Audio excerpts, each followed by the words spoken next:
Wow. The amazing thing about these peripheral cases is I just don't know how you guys keep track of all the wires. It's incredible where the wires go in these cases. Really, three spectacular cases. We have a little bit of time for discussion. I want to start with Dr. Lumar because I think we're privileged to have you here with us as a podiatrist to sort of a partnership. Tell us a little bit about how important is revascularization when you see patients who have these types of wounds on their feet. No, absolutely. I think the exciting case for me was really the second one where I saw that nice perfusion come back and the consideration once they saw that the TCPO2 was inadequate for wound healing. I think in a lot of facilities, what you would find is that they would say, okay, there's not enough flow, go ahead and do the amputation. And so for them to actually go in and do these creative measures and get that flow back, I kind of wonder where that desire comes from and why that's maybe not with all facilities. It was wonderful. But these cases frequently, unfortunately, end up with distal amputations. I do multiple TMAs a week just because of that reason alone. So I really enjoyed that second case. And again, it's critical to get that circulation back distally, and it doesn't happen very often, unfortunately. Great. So, I think we do have the presenters on with us. So, Mehdi, any questions about these cases? Yeah, I mean, the cases really speak a volume about the commitment you have to have in trying to revascularize this patient. I think the first case, three, talking about access points, Sunil earlier on, this is a patient getting an anterior tibial access, SFA stent access, and groin access with JD. To be able to cross this, he had to use two re-entries at the proximal SFA and then distally in the POP.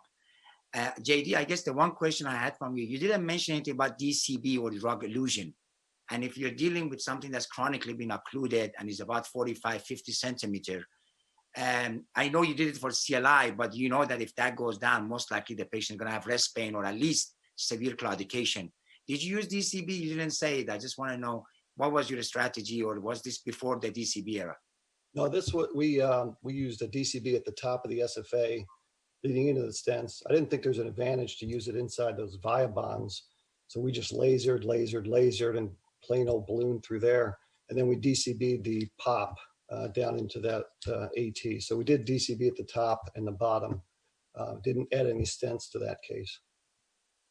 And I ask one more question. Others, Subhash, I'm sure ask questions. I have just one other quick question from Ashkan, which, really, Ashkan has been out, I think, in practice for, how long you been in practice, Ashkan, now as a faculty?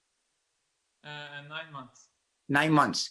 So I tell you, he's a lot more braver than I was when I was out 9 months, not only to do a DVA, but to do it by calling people and calling Twitter and figuring this out. Kudos to you, but I think it's very important to ask your colleagues and utilize all the resources that are available to you. And congratulations for taking the time. And then lastly, the venous case.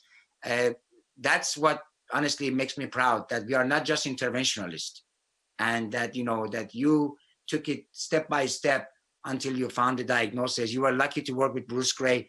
He is actually my mentor too. And I respect him immensely because he's a true physician, not just a technician. So congrats. He is a great mentor. Yeah. Subhash, last comment before we move on.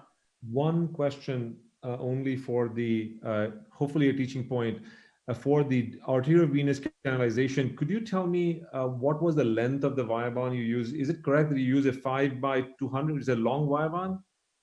Yes, Dr. Banerjee, it was 5x250. Yes. So can you elaborate why it is important to use a longer one and not just treat the arteriovenous communication with a short Viabond, just at the area, around the area of where you actually do the reentry?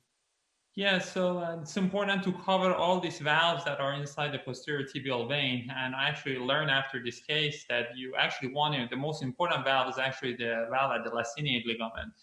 And Correct. This patient had a little bit of decrease in his flow to 100, and I had to bring him back and put the distal Viabond, a 5x10 distally, to cover that valve. And that's a very important teaching point. I've done 2 of these cases so far, but that's really to cover all these valves after we render them incompetent, because if you don't cover them, the fistula will go down. I think that's a very, very classic teaching point, and I think Mehdi has shared those teaching points in some of his videos. So I appreciate. I really like your case.